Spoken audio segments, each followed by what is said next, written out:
Rachel Moore had an a-la-corner office with skyline views, a luxury apartment, and a calendar packed with meetings that made her feel indispensable. She prided herself on being a master of efficiency, squeezing every ounce of productivity from each day. But lately, something had been off. She couldn't sleep. Her chest was tight. Even her morning coffee, once her sacred ritual, tasted like cardboard. She snapped at colleagues. She forgot birthdays. When her hands trembled during a quarterly review, her assistant gently suggested, "You should take a break." The company agreed. A 2-week leave, mandatory. With no idea what to do with herself, Rachel Googled peace of mind and clicked the first link that didn't involve therapy or yoga mats. A Zen retreat tucked away in the hills. She rolled her eyes, but signed up anyway.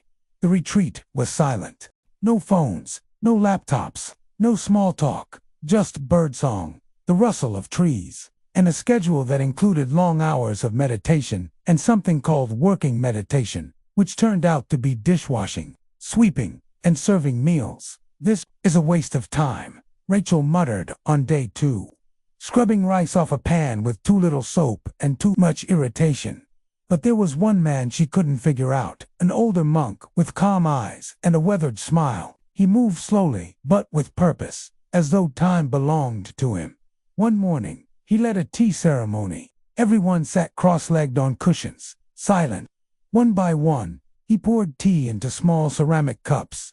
When he got to Rachel, he poured and kept pouring. The tea reached the brim, then spilled over and puddled in the tray. "Stop," Rachel gasped. "You're overfilling it." The monk looked at her and said, gently, "Like this cup, your mind is full. How can I offer you anything if you do not first empty it?" Rachel froze. The group remained still, sipping their tea, as if nothing unusual had happened. That night, Rachel lay awake, staring at the ceiling of her tiny room. Her mind was full.